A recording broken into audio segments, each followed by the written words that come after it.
Ne ducem să vedem cheile Băniței. Am trebuit să o vedem și pe asta, că tarif de vizitare. Ca să treci prin apă, trebuie să mai și plătești. Hai să o vedem și pe asta.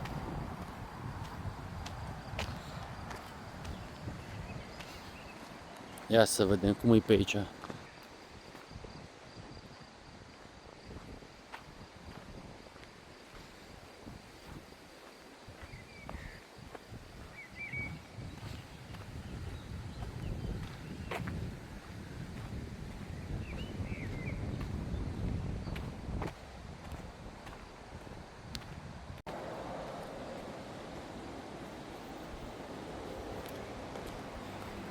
Ia să vedem pe unde trece râul Bănița.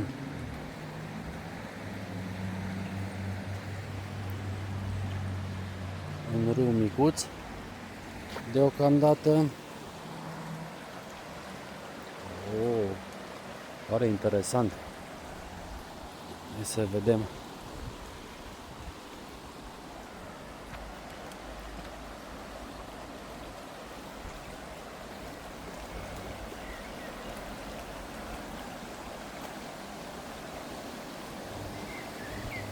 Începutul e promițător la cum arată.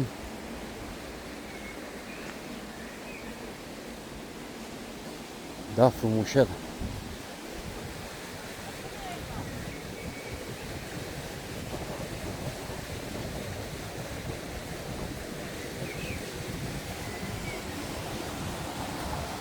Cam așa a erodat apa stâncă. Face apa cum face, dar își găsește loc și printre stâncile astea. Să treacă mai departe. Foarte interesante.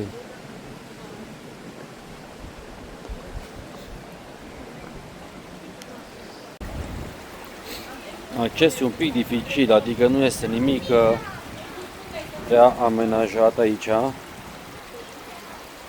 Este o cordelină pe margine pentru suport și se merge pe marginea de piatră.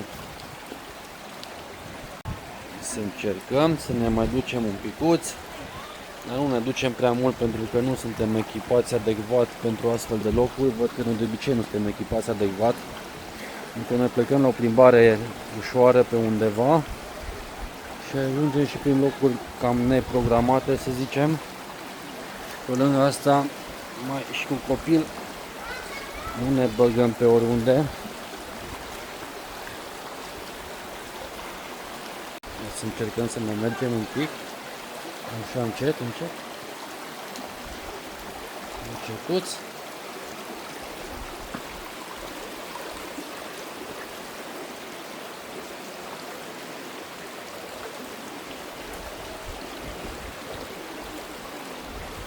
Nu-i foarte roz, nu e nici foarte greu, dar nici foarte ușor.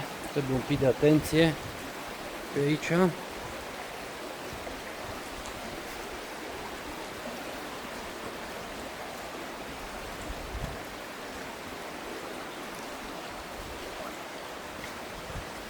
Da, locul e spectaculos, e frumos, foarte frumos. Deci e mai frumos să vii cu un pic de ceva, nu știu, cizme de cauciuc sau vara când e mai cald cu sandale direct probabil și mergi prin apă.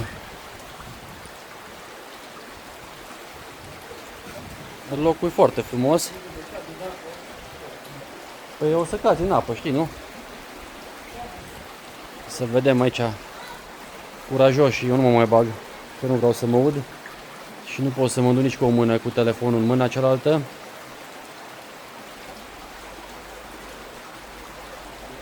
Rămânem aici.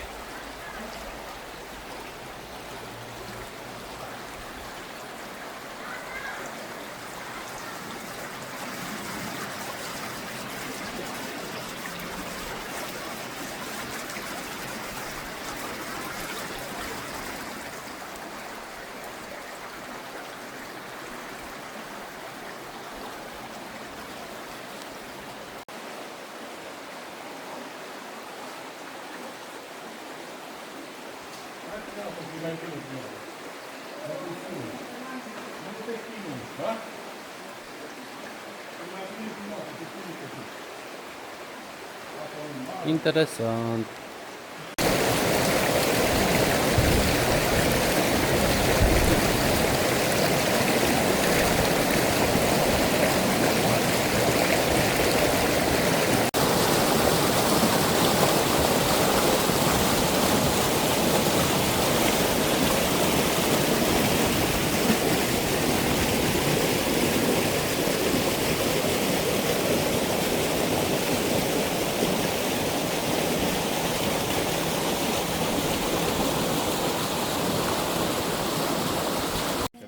Hai să mergem.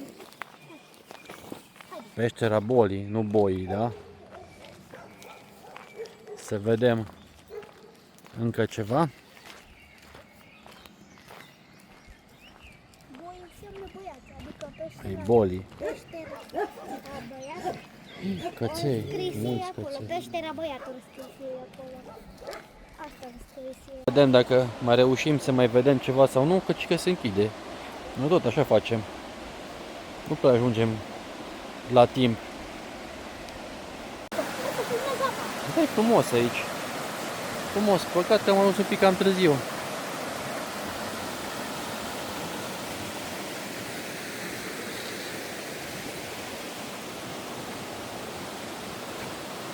Mare locație, da.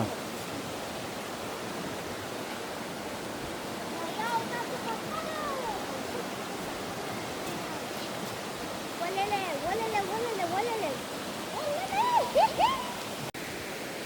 Imediat se închide, dar mai apucăm să ajungem și noi până la intrare. Să vedem măcar intrarea. Ai grijă la picioare.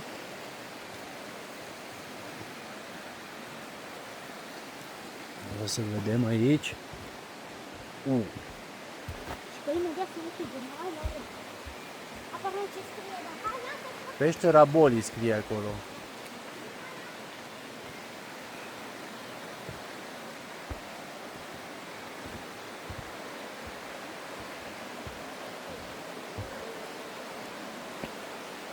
Da, mare. Am găsit intrarea. Aici intrarea, da, încet numai.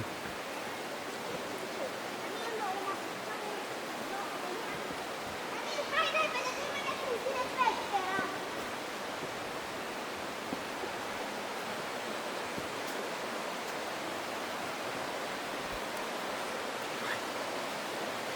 Ai grijă la picioare.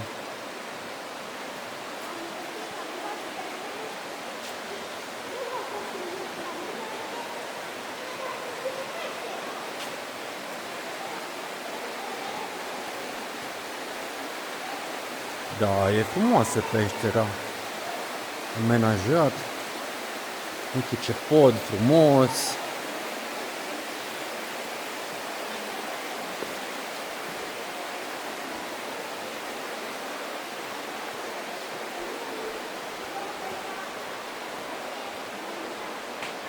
Terasă, băncuțe. Un pod drăguț aici. E frumos.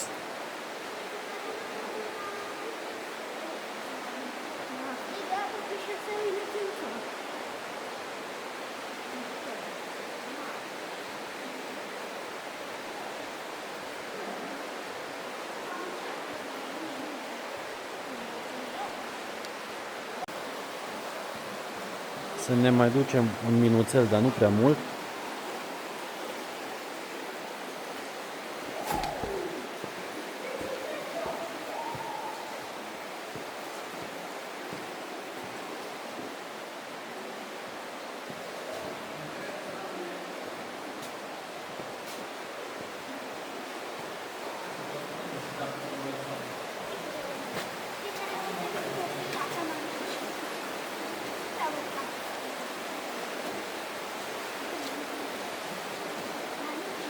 Da, e interesant locul, e frumos. Chiar bine că am ajuns până aici. Și așa mai târziu.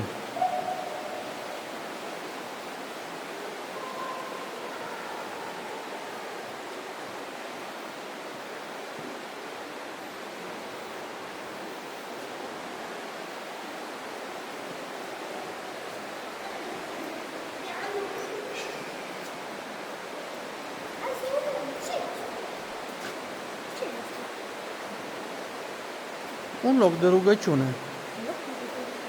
Da. Wow, ce-a putut săpa apa aici. Incredibil.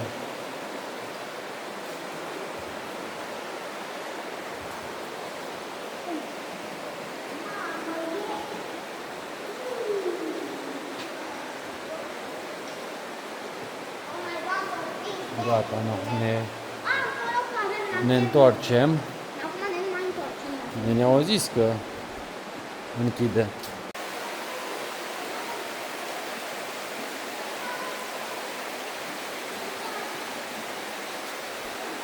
Da, e interesantă peștera, e frumoasă.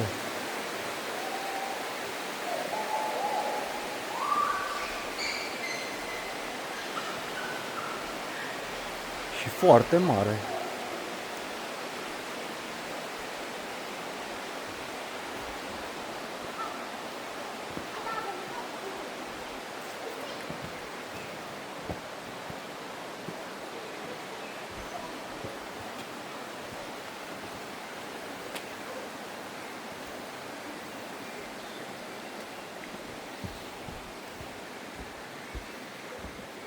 Da, clar.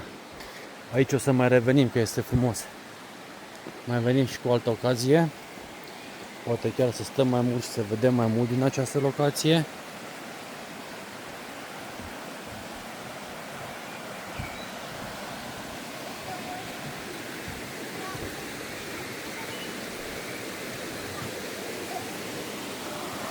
Deci vara cred că era interesant de mers puțin așa pe râul ăsta și de explorat natura. Foarte interesant.